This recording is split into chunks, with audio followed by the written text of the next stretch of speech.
Now, to keep going, because we've got some great guests, is I want to welcome in James Mark from North. And North has two different things. They got the bakery and the restaurant. So we're going to touch upon both because I've been to the restaurant and I love it. So we're going to have to touch upon both. But if I could have James join me, that would be great. Hey! How's it going? Good, how are you? Nice to see you. Thanks Good for to see coming you in. And of course, this is something you see every time you go by North. You can't help but to see these. So we're going to hit it off right here before we get into your background and your history because everyone's asking me about what the selections are that are out there right now. So what did you bring today? So today we have 5 different cookies, 3 of our classics and 2 of our newer cookies. Okay. Our first cookie is our chocolate chip with sea salt. See that right there? And it's kind of, it was a recipe that was developed by Kelly Dollar, our first baker. It was the reason we opened the bakery, to be honest. Really? To start. She used to send us these cookies in the mail when we just had the restaurant open because we've known each other since college. You're kidding me. And we found a space and we were like, we need to do something here. So she used to send you these cookies in the mail? Yeah. And she went to Johnson & Wales for baking pastry. She was Nice shout out to J&W. Yeah. Love to get that. Yeah, That's she's excellent. a great baker, and she's back in Chicago now. But we reached out to her. We found a space just down the street from the restaurant that was a complete gut job that we really needed to put a lot of work into, but it was really cheap rent. So this is awesome because I didn't know this part of the story. So this is what encouraged you to get into the bakery side of things. Yeah, I mean, I worked. I opened a bakery in New York City called Momofuku Milk Bar. Okay. In 2008-9, somewhere around there. Yep. And with Christina Tosi, I was the original bread baker there, and took care of the savory side of things. Okay. And It's my favorite side. Just to say. And I had worked at a bakery in Rhode Island called Maxie's, which was in North Smithfield. Right. Okay. Is a wood-fired bread bakery from way long ago. That's unfortunately not around anymore. But so I had some bakery experience, and I love bakeries. I love what they can provide. But really, when we found the space and we knew we wanted to do something during the daytime at it, and we kept getting these cookies in the mail from one of our friends. So it's like encouragement right there for you. Yeah, we're like, man, these are so good. We need we should really contact her and be like, hey, we want to do this. Do you want to move out to Rhode Island from Chicago? And it kind of took off from there. Yeah, and we made it work from there. So was in the beginning, was she kind of consulting with you to make all that happen? No, she moved out here. She did? Yeah, she moved out here actually 4 months before we opened. Nice. We rented an apartment for her to move into. God, that's an awesome story. We gotta Yeah. get that story more out there more. So we went from the cookies to the great stories. So we gotta go back to the cookies for a minute. Sorry. Yeah. No, that's Yeah. I love that segue. That was a Oh. perfect understanding. I mean, your knowledge and your background to be able to have it there is fantastic, and I'm sure that keeps you going. But Sure. to have that local and that direct connection to a friend that was sending you cookies in the mail, Yeah. that's great. All right, what else we got? So the second cookie was a cookie we developed together with her. It's our brown butter miso cookie. Okay. It's got a whole bunch of other things in it too, though. It has coffee and puffed rice with caramelized white chocolate. So it's it's our most savory cookie. Caramelized white chocolate. Yeah. So it's a sweet and salty kind of cookie. Moving right along. That's my kind of cookie, just for the record. Is our chocolate cookie, which is really like a cookie about texture more than anything else. It's Okay. kind of crispy but then chewy, and a really dark, deep chocolate flavor that comes from using Dutch processed cocoa instead of American processed cocoa. My wife's kind of cookie. Yeah, it's really, really good. And then these last 2 cookies are new within the last couple months. We have so Kelly moved back to Chicago to move in with her longtime partner. So she left all the recipes though. Yeah, she. Yeah. Okay. And we're still good friends. But so we have 2 new bakers in there right now. Kim and Craig. They both are also Johnson & Wales graduates, and were working at the bakery beforehand. Love that. Craig actually worked at Wright's Dairy Farm for a long time. You're kidding me. Yeah, yeah. It's all reciprocal over now. We're all It's come Rhode Island, together. right? Yep. Yeah, everyone knows each other. So they developed this first one, which is an Earl Grey cookie with sesame, Okay. and then the second cookie is like an oatmeal cookie flavored with cinnamon. Awesome. Towards me? All right, moving the table this way, I guess. Getting directions here. So this one's the oatmeal. Yeah. This is my trouble, is that there's too many things that I want to try. I can leave the chocolate for my wife, but I'm in trouble after that part. All right, so that story that you just shared about opening North Bakery is fantastic. The restaurant, how long did you have the restaurant before the bakery? We had the restaurant for about 1.5 years, something like that. A little bit longer than a year. So you had some time under your belt to be able to know how to adjust. Yeah, well, I mean, the restaurant was a trip to open. It was our first restaurant. We have no investors. We have no like loans. Like, this is a very bootstrap operation. Wow. We opened it with $35,000, 30 of which we spent in key money, and so we opened the doors with $5,000 and a bunch of leftover booze that was from the restaurant that we replaced. We went down to the docks in Point Judith and talked to some guys and got ourselves some lobsters, and went to one of our farmer friends and got a couple of squashes in, and like our first menu had four different items: oysters, lobster roll, country ham, which is was a specialty of ours for a long time, and I guess squash salad, and then all the leftover booze from the old restaurant. And we operated like that for a solid 2 weeks until we could build up enough money to buy our own wine, buy our own beer, and start really getting our own ingredients. So you've got two amazing success stories with both the restaurant and the bakery, of how you started these, and it's the true entrepreneurial spirit of how you got into this. Yeah, I mean, we got really lucky, but we took a lot of risks. Yeah. We took a lot of risks. We got really lucky. So and we worked really hard. So and that's shown. That's absolutely shown how hard you've worked. So from that standpoint, I mean, the accolades that you've received in the, you said 1.5 years or so of the restaurant, and now the bakery opening up, and now you opened up a second kind of satellite location, right? Yeah, so we opened downtown satellite for the bakery a few years ago now, 2 years ago. It's been open for 2 seasons. We keep it open from around April until December-ish, depending on whenever it gets real cold. When it's hard to walk in that area yeah, in the winter. Once it's a walk-up window only, so there's no interior access to it for downtown. So you walk up to the window, you order what you want, and then they pass it through. And in that time frame though that you were able to open up there, it seems like it's been successful. That location has been kind of key to a lot of people in the area, even tourists coming from the hotels and stuff. Yeah, well, I mean, both locations. I mean, I think that the West Side location has very much been an anchor location for that neighborhood, as has the restaurant. The original restaurant, which has also moved since. We just moved the restaurant downtown. Into the Dean Hotel. Yep. But those 2 original locations, 70 Batty Street and 3 Luongo Square, I think have really anchored that neighborhood, and we definitely brought in a lot of folks into the neighborhood. And again, it goes to your growth.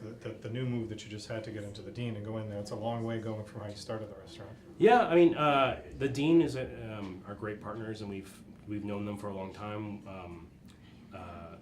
A lot of I love the Dean because it's the only as far as I know boutique locally owned hotels. So a lot of the investors live in Providence. A lot of the I think all the management lives in Providence. And it was a tremendous transformation for what they did for that property. Yeah. Now, as if all that wasn't enough, and we are going to get back to the baked goods, we have a definite big cheers for him because his baby girl is out here that he brought, who's 9 months old. So if it wasn't enough to have the restaurant and the 2 bakeries, congratulations to you on your daughter. Thank you very much. Fatherhood is an amazing thing, and your daughter is is absolutely beautiful. So Thank cheers. you. Cheers.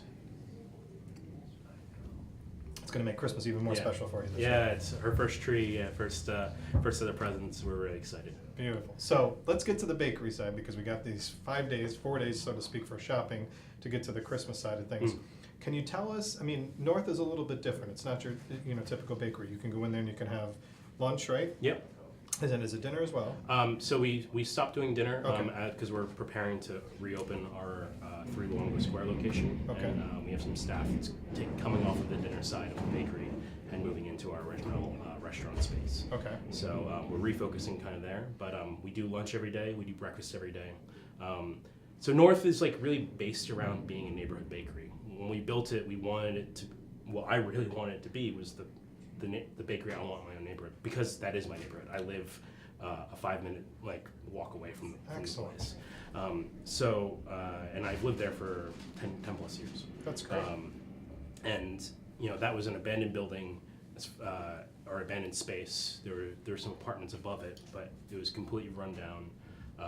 We had to gut it, new walls, new floors, new everything, and again, no investors, no loans or anything like that. So we did it all ourselves. Me and a couple of our friends, put everything in ourselves. Right. And so that said, so it's a neighborhood bakery. So it's based around less about special orders Okay. and less about coming in once or twice a year, and more about it's your 3 times a week kind of Right. place. You can stop at it with ease and walk Mhm. over to it. So breakfast, lunch, dinner is going to kind of Be shifting around. be shifting around a little bit. So from that perspective, what's on the menus if someone's coming in for breakfast and lunch? Just give us a couple samples of ideas. I mean, the 2 biggest things for breakfast are our bagels, which we boil and bake every single day, and all made in house, and then our breakfast sandwiches, which can come on, which are always like the standard set of ingredients, but can come on a variety of different breads that we all bake in house. So we Beautiful. have black pepperoni biscuit that can go on. It can go on an English muffin that we make in house.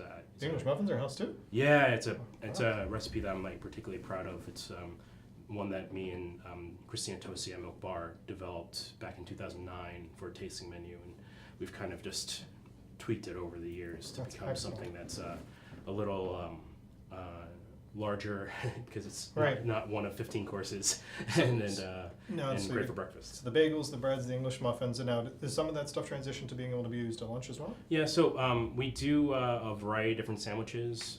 We do a couple different rice bowls every day, and grain bowls. Things that are like a little bit lighter and healthier. Okay. Our produce is really focused on stuff that comes from this region, and really from the state. Sourcing locally, yeah. Almost exclusively. We have like really strong relationships with Wishing Stone Farm in Little Compton, with Great Fort Town Farm. You go to the farmers market. I'm there every Saturday.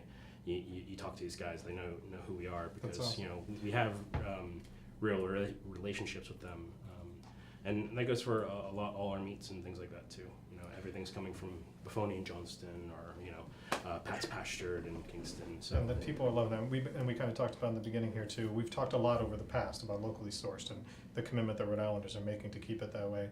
So in the bakery itself, and the restaurant we've covered great things about as well, but in the bakery itself, for the next 3 or 4 days, people can still come in, pick up orders, talk to you, Totally, yeah. do things. Yeah, so the bakery is open every day. They'll be closed around Christmas, so the day before and the day after Christmas. That give them a couple extra days off because Good, they probably need it at that they point. do. The restaurant's open all the way through because we're in the hotel, so Right. we're open 365 there. But with the bakery, they can come in. We always have a selection available. They can buy a box of a dozen cookies for themselves, their family, or whatever. Or they can come in with their family and have some breakfast and coffee. And hang out, and then still walk Yeah. out with the cookies. Exactly. So, one of the things before I let James go that I wanted to touch upon, and he's covered an amazing amount of stuff for us between the 2 places, is that the diversity of Providence has changed over the years, and the amount of how businesses have grown and supported that diversity is kind of hemmed and hawed, and not always been where I think people would have liked it to be. And over the summer, the stories you just shared were fantastic, so thank you for that, because it lends a lot to, I think, the statement that I'm going to get to, is that over the summer you were able to make the statement that you put out there, and you weren't prodded, no one was asking for it or making you put this statement out there. It seemed like it was true to the heart, and I'd like to just touch upon that, because I think going into the new year, that's an important statement to highlight. Would you mind kind of just recapping that a little bit? So, over the summer, we were getting prepared to move the restaurant, and it was like a real moment of self-reflection in a lot of ways. Okay. Because I was down at the docks, and one of our oyster farmers I was talking to, and he was saying that artist friend of his, he tried to convince to go into my restaurant. Okay. A prominent black artist in Providence, and that artist said, "No, I don't go there because they don't hire black people," and that hurt me a lot. Right. And because there's not, we're pretty, we lean pretty progressive. We try to be diverse. We've had, staff of all races in our back of the house for years and years. Right. But the truth is that our front of the house has almost always been white, and it's primarily been white women. Okay. And they've all been wonderful, amazing people. But it kind of struck with me that, like, I'm stuck in my own little bubble of a world where Absolutely. I see things in a certain way, and it's being viewed from the outside in different ways. Okay. And that's fair, not fair, isn't the point. Exactly. It's Yeah. it's about the perspective of it. Right. And for me, it wasn't our hiring practices, because it was a long time frustration for us, because it's not like we didn't notice that. Okay. It was a long time frustration of, we put out these calls for hiring, and it didn't happen often, because we've had maybe in 5 years we've had maybe less than a dozen people quit Okay. or get fired from our front of the house. So it's not like we're turning people over left and right. Right. Exactly. But at the same time, we've had less than 5 applicants of color who, and I know that because we stage everyone, which Okay. means everyone comes in for a night to see how they work, and so they can see how our team works. So you've kept track of those people. And I know every single person who's come into stage because I work all the time, and I'm Occupational I'm hazard. a owner operator. So for me, it was like, no, we're not being actively racist or actively like discriminatory in our hiring practices, but we're not putting forth an image that says, hey, we're welcoming to everybody. And that for me was a real eye-opener. And it was a lesson in structural racism versus like active racism, and things that like we don't even think about you don't even think about it on an everyday basis, but it's just like the nature of like how things like have like wrung out. Right. And what the lesson was is like, I have to be an active participant. I have to be actively out there trying to say, this is like the staff that we want to reflect, because we want to reflect our community. Right. And I live in the West End, and It's a very diverse community. it's a massively diverse community. So you mean the word you just kicked on, being active and being a part of it, and being more participatory. I think that those are messages that are going to be resounding going into 2018, and I think that they're really important. So that was part of the reason that I wanted to highlight on it. He's got a great product. He's told us a great story. Both the restaurant and the bakery are out there. So that's something that's important, and we thank you for what you've done in Providence and what you continue in the community. So cheers Thank to you. you. Have a Cheers. great Christmas with your daughter and your Thank you. family. I appreciate it. And I'll be nibbling on these afterwards, Yeah. yes I will. But thank you for coming in, Thank Jonas. you. We I really appreciate it. Thank you.